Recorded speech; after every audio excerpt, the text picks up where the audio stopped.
Hey everyone, welcome back to my channel. Hello. And welcome back to another Lessons Portage. Episode 4. Yeah, episode 4. So we once again want to say thank you to everyone who watched last week and to everyone that commented. We have our winner. Should we quickly announce that now? Chloe K. Chloe K. Did you screenshot the comment? I did. Yeah, so I might put that up on the screen for you guys. It was beautiful, but all of the comments were awesome. So cool to know you guys got so much out of it. Yep. And thank you to everyone who jumped over to the squad forum, who joined in on our live chat. We love doing that as well. We've got the link this week too. Yeah, so if you guys want to join in on our conversation, our live chat, we're going to do it every single week on a Wednesday, hey? Yes. So you don't have to have our app or anything. You can literally just come into the forum. It's all free. Yeah, it's all free. Come in and join in, ask us questions related to the topic that we've done that this week. You just got to put your email in, no credit card. No, nothing. So you've got nothing to lose. If you just feel like you need a bit more connection, you want to learn some more, you love these videos, or you want to learn more about anything, the forum is the place to be, and we just love it. So cool. Thanks to everyone who joined us. But this week's lesson is about the 5 love languages by Dr. Gary Chapman. If you have not read his book, he also has an audiobook as well, because you put on iPads for us. Yes. Which was awesome. I highly recommend reading it, listening to it. I think it is very, very important to understand this, because we all feel love in a certain language. It's like someone Chinese speaking to someone English and they can't understand each other. If you don't understand the way that person feels love, then you're most likely going to give love how you feel it, but they won't feel loved. So you might be madly in love with this person, love them so much, but you're seeing them really frustrated and you're seeing them like not lit up and happy, and you're like, why? Like I help around the house and I buy gifts and I do this and that, but you just might not be delivering love and giving love how they need to feel it. So understanding how your partner feels love is really important. And how you feel love too, because I know I was quite confused with myself. If I don't know how I want it, then how the hell are you going to know how to do it? Yeah, so, and it was a frustrating time for a little while when I was trying to figure out his way, because I felt like I was just failing all the time to make him happy, but he didn't know what his love language was until we kind of dove in more deeper and redid it. And it can change over the years, like the 6 human needs. There is a primary one that is your main one, but let's go over them first. So there's words of affirmation, acts of service, quality time, gifts, physical touch. Physical touch. So you will have a primary one, and then I think all of them you enjoy little bits and pieces, but there'll be a couple that you like. Just like the human needs, you need it all, like you like it all, but there's one that you feel really, and if you don't receive it, you don't feel love. I would say, hey. Definitely. Yeah. And it can work in a positive and a negative way quite a lot. You're probably best at explaining these, so we'll bounce off each other. So number one, first is words of affirmation. You look beautiful today. You're so amazing. Thank you, babe. I really like how you did that. That was amazing. Words of affirmation. So things that you can say to your partner that lights them up. Really expressing, complimenting, appreciating, just using your words for everything. If you really want to stuff someone up, if you criticize someone who loves words of affirmation, it will drive them mental. So this is my primary. I've got 2, I feel, but I think this is my primary one. So yeah, when Steve uses his words, he leaves notes, he texts me, he tells me, Facebook comment, Instagram comment. Yeah, like even commenting on my photos saying, wow, babe, you look amazing. Like just words all the time, like make me feel so happy and so appreciated and so loved. But on the flip side, if he criticizes me or says something nasty, which you don't really say things nasty, but you know what I mean, if it's in the negative way, it really tears me apart as well. Whereas someone that doesn't have that as their primary might not be phased with their partner, like gives them a payout or doesn't tell them how great they are. They might not be that phased, they don't need it. But for me, that's like super high up. So the next one is acts of services. So this is doing things for your partner that might lighten the load in the house, or just light them up. Yeah. Something that takes a bit of load off them. Yeah. Yes. For example, it might be like doing the dishes, or paying the bills, or picking the kids up from school, doing or their washing, or assisting them with dinner. Even acts of services like doing your toenails, like you did for me. I just did. I was like, babe, can you please get my toenails? I was like, sure, babe. Doesn't bother me. If I was Sammy, wouldn't be able to do that act of service for you. But even massages, like little things that you can do to your partner that can help them. So that's quite high up for me. I struggle knowing which of those is my primary. I think both of those. Like if I come home from a big trip or just a hard day and Steve's cooked me and Taj dinner, like, oh, that, I'm like, wow, that makes me feel so loved. And if I don't do it, yeah, it makes her feel unloved. I think he hasn't thought of me. He's being selfish. He hasn't thought I've had a hard day. He doesn't care if I'm hungry. He's just thought about him. Like, they're the things that go through my head. Even if it's, I've provided dinner, say Uber Eats. Not the same. It's not the same. So it's the thought that's gone into how the acts of service. Yeah, how can I make this person, how can I make my partner's life a bit easier? No outsourcing needed. So the next one would be quality time. So this one is real present time with them. So phones off, TVs off, no distractions. Like, even being in a group environment with your intimate one is not going to be the same as that direct quality time together where you're just focused on speaking to each other, being with each other in the moment, really having quality time with no distractions. The next one is... You got this. Gifts. Gifts. This is very low on my priority. You reckon? Oh yeah. I don't get me wrong, I appreciate gifts and I think most people do. But yeah, you're definitely more, it would be. Say for example, when you bought me that beautiful expensive diamond necklace, but he didn't get me a card. The gift, I'm like, oh, that's nice, but I would way rather him giving me a massage and written a cute note and said how amazing I am. Do you know what I mean? And yeah. Gone into it, yeah. I've learnt those expensive lessons in the past. So, and yeah. I love gifts and I love surprises, don't get me wrong, but it's not a necessity for me to feel loved. I would much rather an act of service or him comment something beautiful or write something beautiful to me. So gifts, buying something, it doesn't even have to be buying. It could be like picking flowers or a little knick-knack that you found at work, or just that thought of that when you were picking up that item or getting something, you were thinking of your partner to give them as a gift. Some girls love getting flowers every single week. Like, I've had friends that love getting flowers, that lights them up. For me, like, it's nice every, odd occasion or whatever. Yeah, everyone's different and don't need gifts. Because I've had lots of relationships, now that I look back, everyone was different.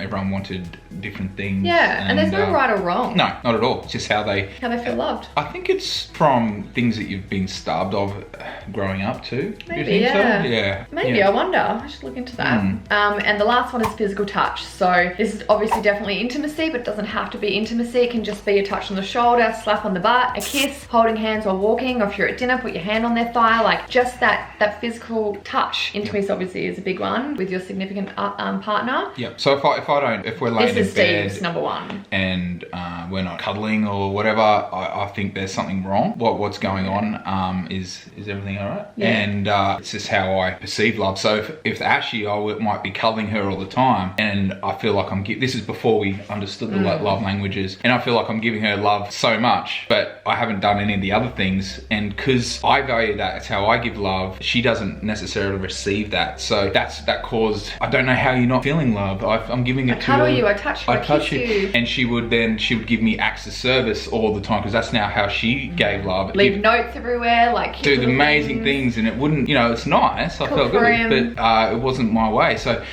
this is the power of understanding these things, because you can be doing everything right and being an amazing partner. If you're not giving love how they want to receive it, it's almost you're setting yourself up to fail. It doesn't mean the relationship's going to be bad. It's just not going to be amazing. And everything we're talking about is how to have an amazing relationship. Yeah. The other one is mediocre. And but once we got it right, once we understood it really does light your other and up. It can take a little while to get used to. It doesn't come natural for me to constantly be touching, but that is how Steve feels love. So now I'm awake to it, I know it, I'm conscious of it. I enjoy it, don't get me wrong, I love physical touch with Steve, but I have to be aware of it's making not a number sure. One, yeah, and he's the same. He doesn't think to naturally like do acts of service or cook dinner or anything like that. So when he does it, he's thought of it, and you have to appreciate that. Be like, wow, they have really thought of me today. Because once again, it's about getting out of your own head and thinking about the other person. And usually, once you understand it, if the other person is doing the things that make you be lit up, you're naturally wanting to do it as well. I remember in a seminar we went to with Tony Robbins, I always refer back to him because he's just like our guru, we love him. He was doing a relationship talk, and he said, have you ever heard a couple that's broken up and one of the persons in the relationship says, I gave them everything, I did everything. And Tony says, you did everything but what they needed. You might be giving and earning lots of money and taking out the trash and washing the dishes and spending time with them, but you might not have been touching them. And that's the only thing they really, really need to fill it up. So you're doing everything everything you think they need, you're actually stuck in your own head. And we're all guilty of it. Like, I used to do so many acts of services, even gifts for a while, I think was a need of mine once. Hi. And you can see how frustrated she was getting because I wasn't reciprocating and I wasn't Don't giving. You love this gift? Don't you love what I've done? Yeah. Yeah, kind of. And I would do, give her so much affection and so much physical touch. It wasn't playing, it wasn't lighting her up. So it really is important. Like, you can see how in relationships you can be all doing the right thing from the right place and doing everything right. Good intentions. But it's not working, and that's the frustrating thing. And that's why there is a bit of skill involved in relationship and knowledge. It does take work, and it does take a little bit of understanding. And this is what we're trying to get across, because these are the foundational tips of relationship. And we wish we knew these earlier. It would save so much pain. I wish we got taught this at school. Even when you're 18, you're about to enter into your first serious relationships. So I hope this helps, Taji. So this is a shorter video, but hopefully this just gives you the basic understanding of the 5 love languages. I really feel like they are such key to a relationship. You could be the nicest person and be giving so much love, but if it's just done in the way that you receive it, your partner might be feeling frustrated and you might love the shit out of them, but if they don't feel it, then you will have a mediocre relationship, or you'll have a partner that's just constantly frustrated and never feeling loved, even though you feel like you are giving so much and injecting so much. So there's actually a test that you can do on Dr. Gary Chapman's website that you can find out what your love language is. And we'll put it in the description box below. But hopefully by listening to this, you can kind of think about, oh, when my partner does that, that makes me feel really good. Or, I don't really feel that lit up when they do that. And you'll get an understanding of how you receive love, and then go into your partner and find out what it is. You will have a primary one. Remember, it's okay to like all of them, but there'll be a primary one. Like the primary one, think about things that piss you off if you don't get it. I feel. That's what I was trying to say before. That's such a good way. If they don't do, like if I see the trash isn't being taken out, I come home from a weekend of work, there's dishes everywhere, I don't have any food, the house is a pigsty. I would never do that. That pisses me off, that he couldn't be bothered thinking about, oh, my wife's had a hard day or a long day, I want to just have it nice and ready for her with, some veggies cooked. That would piss me off. So you can see the acts of services and words for me are huge. But let's wrap this up. We are going to be doing a live chat this Wednesday. This Wednesday in the forum. So I'm excited. We're going to try to do it every week, and we'd love for you guys to come over from YouTube into our Facebook forum. What do they search in the forum? We'll provide a link below that you guys can click, and then you can just sign up. All you need to do is put your email in, you'll get added into the forum. But how do they find the video? Oh, the hashtag lessons for Taj. Hashtag. So once you get into the forum, you can put in the search bar, hashtag lessons for Taj, and all of the previous videos that we've done have come up. Because we did a relationship one last week. So you can go in and check that out. So we've got all our score girls to ask us questions, and we respond to them. Once again, we are not experts, we're not relationship coaches, we don't think we know it all, we're not saying that we're perfect, none of that. We're just sharing our experiences and hope that we can help our little boy when he grows up and share the lessons that have really made a difference in our life and wish that we knew earlier. So I hope you guys enjoyed this video. Please come over and join us this week. I kind of haven't told everyone my new big goal. Ooh, yeah. I don't think I've shared it on Snapchat yet either. No. Stephen Levi sat me down a couple of weeks ago talking about goals and where our brand's going. We're just changing a few things, but they're the two people that really check in with me to make sure I'm okay. I feel like I'm such a helper and I support girls online and offline, and I'm always wanting to help other people, but Stephen Levi are two people that always check in on me and keep me accountable on my goals and just make sure that I'm feeling good. And they both said to me, well, what's Ashy Bynes want? You, not the brand, Ashy Bynes. What are your goals? And I've always wanted to help as many girls as I can. And I suppose my whole career goal is to create the world's largest, most supportive group of women online, just so everyone in the world can be a part of it, of girls who want to support each other, who are interested in the same thing, who are really health conscious, want to look and feel their best and be a part of a really amazing community. And I want as many girls as we can get. So I'm pulling everyone from Snapchat and YouTube to come over to this forum, and you don't have to pay a cent. You can come in and just be a part of our amazing community. The girls in there are so amazing. Like, they're so beautiful and they support each other and share recipes and post their up and downs and talk about events. It's really, really cool. Hey, like, it's something really special. So that's why instead of having you to be a member of our app, we're just inviting you guys to come and join our conversations, come and join our community. So got nothing to lose. Click the link below, pop in your email and join us. Continue on the conversation from this. This is what the main thing. Like, you can only say so much in 17, 20 minutes, and we like to go a bit deeper in others and help you guys more personally. And create that community. So really exciting. Just click the link. Yay! And do you want to do a comp this week? Oh yeah, I love doing those. What about toned? Can we give some toned away? Okay. Yeah, we can do that. So we'll give a outfit away. So we'll give a crop top, a pair of tights, and a jacket. You're getting better at giving away. Look at you go. So Chloe, make sure you message my Instagram because we will send you out your 3 bottles of Journey hair care. Yep. This week's winner will win a outfit from Toned. So just what you learnt, what's your primary love language and why? And what's your partner's maybe that you need to step up on maybe. Yeah. We just love knowing what you've learned from this video. It helps us, yeah, for sure. I want to know what you guys have learned. So comment below, get involved, and we'll see you for our live chat on Wednesday in the squad forum. Thank you for watching. I think that's it. Bye. Don't forget to give a big thumbs up and subscribe. Also click the little bell notification because then you won't miss any of our videos. All right, guys, it's actually a Sunday. We're gonna go wake a little man up soon and go enjoy family time. Bye. Bye.